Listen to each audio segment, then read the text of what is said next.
দর্শক, গত বছর ৫ আগস্ট শেখ হাসিনা সরকারের পতন হয়েছিল মূলত কোটা আন্দোলনের প্রেক্ষাপটে। কোটা আন্দোলনের ব্যাপারটাই এক পর্যায়ে চলে গেল সরকার বিরোধী আন্দোলনে।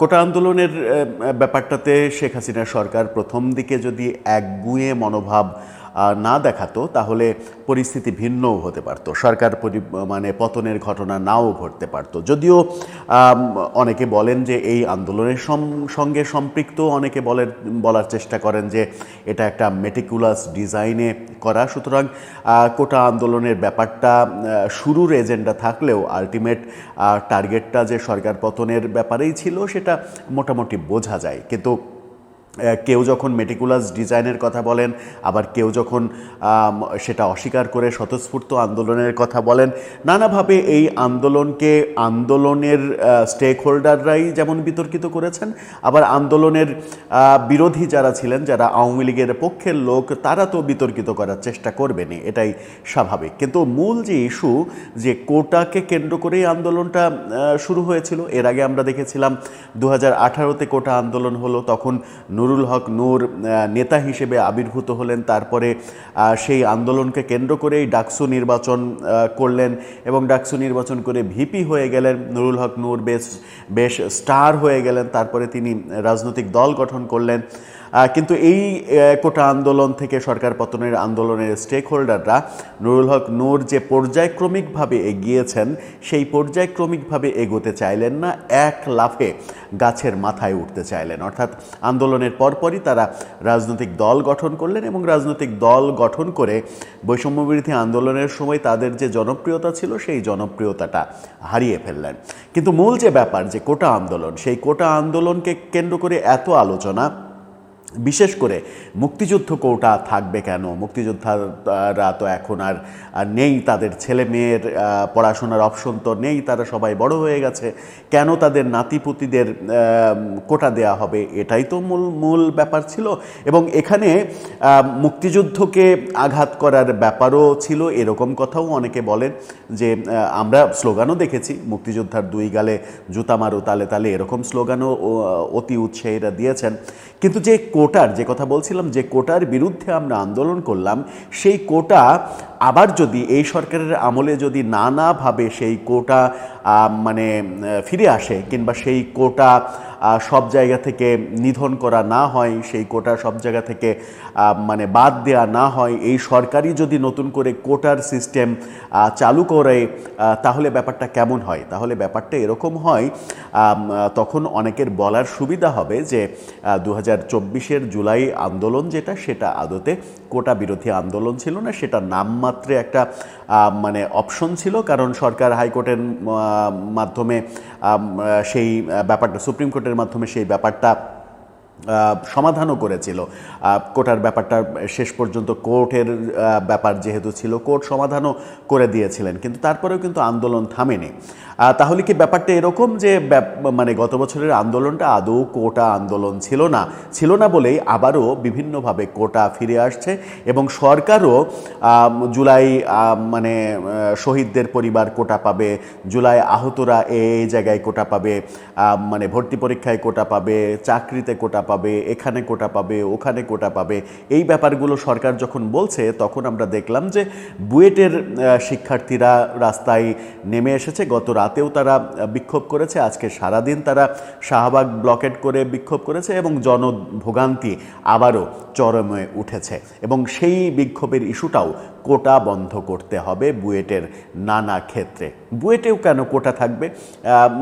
এই হাসিনা সরকার পতনের পরেও সেই কোটা কেন বিলোপ করা হবে না? প্রশ্ন তো সেখানে। তাহলে কি হচ্ছে, কোন পথে এগুচ্ছি আমরা? একটু বিশ্লেষণ করে দেখার চেষ্টা করব যে বুয়েট শিক্ষার্থীরা আদতে কি বলতে চাইলেন, কিভাবে কোটা আবার ফিরে আসছে, সরকার কেন এই ব্যাপারে হস্তক্ষেপ করছে না। থাকবেন পলিটিক্স টিভির নিয়মিত আয়োজনে।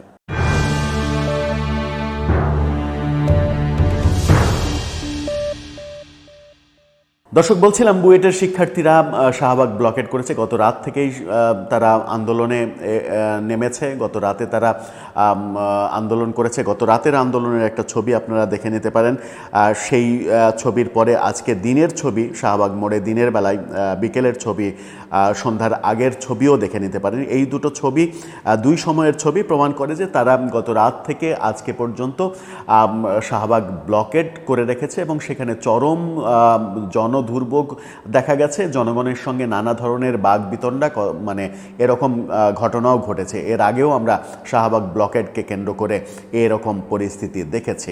কিন্তু বুয়েটের শিক্ষার্থীরা শাহবাগে নামলেন কেন? গণমাধ্যম যেটা বলছে সেটা হচ্ছে যে বিবিসি বাংলা বলছে ইঞ্জিনিয়ারিং নবম গ্রেড বা সহকারী প্রকৌশলী ও সমমান পদে নিয়োগ পেতে সবাইকে নিয়োগ পরীক্ষা দিয়ে উত্তীর্ণ হওয়া সহ 3 দফা দাবিতে শাহবাগ অবরোধ করেছেন বাংলাদেশ প্রকৌশল বিশ্ববিদ্যালয় বুয়েটের শিক্ষার্থীরা। এর ফলে শাহবাগে সব ধরনের যান চলাচল বন্ধ হয়ে গেছে। বুয়েট ছাড়াও একাধিক প্রকৌশল বিশ্ববিদ্যালয়ের শিক্ষার্থীরা এই আন্দোলনে অংশ নিয়েছেন। মঙ্গলবার বিকেল 3:45টার দিকে মিছিল নিয়ে শাহবাগ মোড়ে নতুন করে আবার অবরোধ তৈরি করেন তারা। এর ফলে শাহবাগের চারিদিকে রাস্তায় যান চলাচল বন্ধ হয়, তীব্র যানজটের সৃষ্টি হয়, যেটা এখন পর্যন্ত রয়েছে। শাহবাগ থানার ভারপ্রাপ্ত কর্মকর্তা এই তথ্য নিশ্চিত করেছেন। অর্থাৎ এই আন্দোলনটা চলছে। এই আন্দোলন কেন চলছে? কোন কোটা বিলোপের জন্য কিংবা কোন কোটার জন্য এই আন্দোলন চলছে? এবার কোটা রাখতে হবে সেই ব্যাপারে আন্দোলন কিন্তু চলছে না।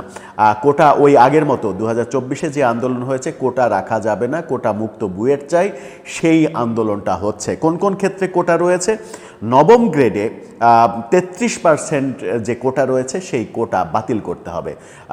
পার্সেন্টেজ কমালে হবে না, তারা বলছেন একেবারে বাতিল করতে হবে, কোনো ধরনের কোটা থাকা যাবে না। আরেকটা দাবি তাদের, দশম গ্রেডে 100% ডিপ্লোমা ডিগ্রিধারীদের কোটা রয়েছে। অর্থাৎ দশম গ্রেডে 100% ডিপ্লোমা ডিগ্রিধারীরা সরকারি চাকরি পাবে, যে কোটা রয়েছে সেই কোটা বাতিল করতে হবে, সেই কোটা রাখা যাবে না। সরকারি চাকরিতে এই কোটাটা রয়েছে, ইঞ্জিনিয়ারদের ক্ষেত্রে সেই কোটা রাখা যাবে না। অর্থাৎ দশম গ্রেডে চাকরির ক্ষেত্রে শুধুমাত্র ডিপ্লোমার ডিগ্রিধারীরা অংশগ্রহণ করতে পারবে, অন্য কোনো ডিগ্রিধারীরা অর্থাৎ বিএসসি ডিগ্রিধারীরা অংশগ্রহণ, মানে চাইলেও অংশগ্রহণ করতে পারবে না। এরকম একটা কোটা পদ্ধতি রয়েছে, যেটা বাতিল করার দাবি জানিয়েছেন তারা।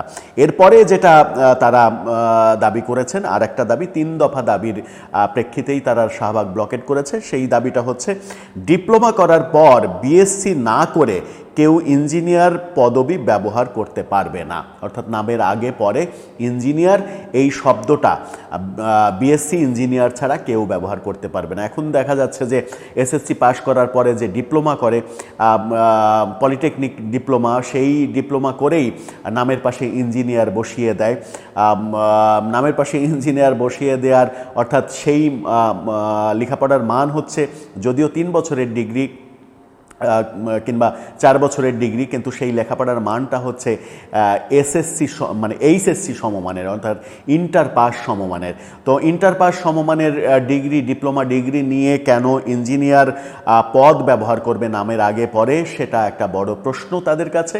এবং বিএসসি না করা পর্যন্ত, সেটা ডিপ্লোমা করার পরে তারা বিএসসি করবে এবং বিএসসি করার পরে ইঞ্জিনিয়ার শব্দটা ব্যবহার করতে পারবে, তার আগে ব্যবহার করতে পারবে না।